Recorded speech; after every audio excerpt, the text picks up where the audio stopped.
They said I was losing myself. So I let them believe it, until I took everything back. The first thing they tried to take from me wasn't my house. It wasn't my money. It wasn't even my independence. It was my voice. And the truth is, most people never notice when that disappears. Because it doesn't happen all at once. It doesn't come with shouting or slam doors. It comes quietly, softly, almost kindly. You've been forgetting things lately. Let me handle that for you. You don't need to worry anymore. That last sentence. It sounds like love, until you realize it's control wrapped in comfort. My name is Eleanor Whitmore. I'm 74 years old. And 3 years ago, my own family started rewriting who I was right in front of me. At first, it was subtle. My son, David, would correct me mid-conversation. Gently, publicly. Mom, you already told that story. I would pause. Smile. Try to remember. Head eye.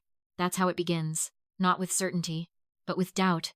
If someone has ever made you question your own memory while sounding completely calm. Comment 1. You're not alone in that feeling. David lived nearby. He visited often, brought groceries, checked in on me. Everyone said I was lucky. A son who cares this much? You're blessed. And I believed them. Because care and control can look identical in the beginning. Then came the changes. Small ones. He rearranged my kitchen, just making it easier for you. He labeled my cabinets, so you won't get confused. He set reminders on my phone, which he installed, which he had access to. I told myself it was helpful, because the alternative that I was being slowly erased felt too unreasonable to accept. And reasonable women don't accuse their children of something like that. The first real shift came at my doctor's office. David insisted on coming with me, just to help remember what they say. The doctor didn't speak to me. Not really. He spoke around me, to David. Memory decline is common at her age. Common. Such a convenient word when no one wants to ask deeper questions. I asked, what exactly have I forgotten? The doctor smiled. Just little things. Little things. The most dangerous kind. Because they're vague, unmeasurable, easy to suggest, and impossible to defend against. After that visit, something changed. People began speaking to me differently. Slower. Simpler. Like I was already halfway gone. The cashier. My neighbor. Even my friends. And every time I hesitated even for a second, someone would fill the silence for me. That's how your voice disappears. Not taken. Replaced. David started managing more of my life.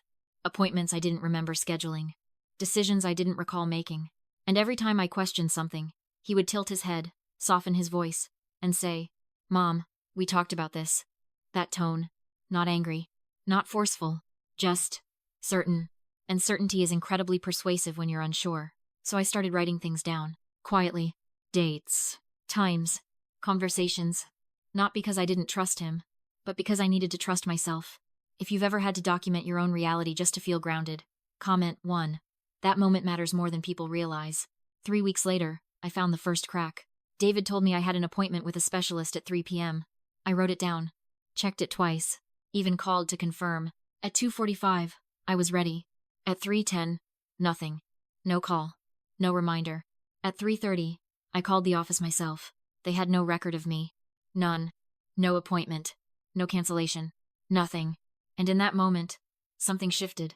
Not confusion. Clarity. That evening, David called. How did your appointment go? I paused. It didn't happen, I said. Without hesitation, he replied. Oh, right. I told you it was canceled this morning. He didn't. And for the first time, I didn't question myself. I questioned him. The next morning, I did something I hadn't done in months. I made a decision without telling anyone. I went to the bank. Alone. The young woman behind the counter looked surprised. Your son usually handles your account, she said. I'd like to see everything, I replied. She hesitated, then handed me the statements. I went home, sat at my kitchen table, and read them slowly. Very slowly. Because truth deserves patience. There were withdrawals I didn't recognize. Transfers I hadn't approved. Small amounts at first, then larger ones. Careful. Calculated. As if someone believed I wouldn't notice. Or worse. That I couldn't. I didn't confront him. Not yet. Because when you realize someone is controlling you, you don't start with confrontation. You start with awareness. Observation. Strategy. For the next week, I played along. I forgot things. On purpose. I repeated questions. I nodded when corrected. I became exactly who they believed I was. Fragile. Confused. Manageable. And slowly, David relaxed. That was his mistake. If you're still reading, comment 1. This is where everything changes.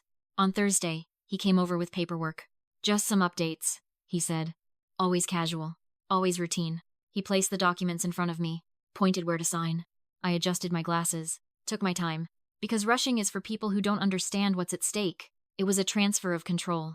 Legal authority over my finances. Just in case, he said. That phrase again.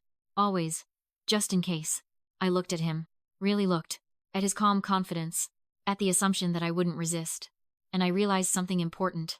He didn't think he was doing something wrong. He thought he was justified. Because in his mind, I was already gone enough. So I signed. Carefully. Exactly where he pointed. Exactly how he expected. And then, I stood up. Walked to my desk. And took out a folder. Because 5 days earlier, after the bank visit, I had made a call.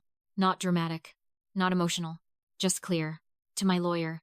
My family believes I'm losing my memory, I said. I need to protect what I still have. By Monday, everything had changed. My accounts were secured. My assets protected. My decisions documented. Locked in ways no one could override. Not without me.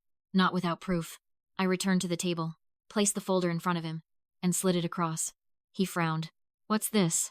I sat down, folded my hands, and spoke slowly, so there would be no misunderstanding. It's everything I didn't forget. Silence. The kind that strips away illusions. He opened the folder. Read. Stopped. Read again. And for the first time, he looked uncertain. I don't understand, he said. I nodded. I know. There's always a moment in situations like this, when the story changes. Not loudly, not dramatically, but completely. I was just trying to help, he said. And maybe he believed that. So I answered honestly. I believe you thought that, because intention doesn't erase impact. And love doesn't justify control.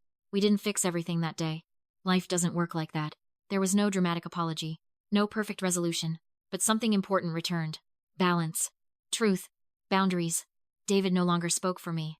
No longer corrected me in public. No longer made decisions without my voice. And me?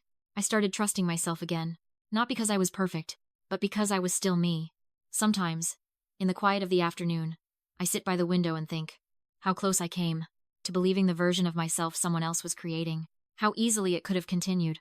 How quietly a life can be rewritten if you don't question the story. So here's what I want you to remember. When someone keeps telling you who you are, pause. Not because they're right, but because they might be shaping something. And once that story takes hold, it becomes harder to undo. If this reminded you of someone, or a moment you almost doubted yourself, comment, not for me, for you. Because recognizing it early is how you keep your life from being quietly taken away.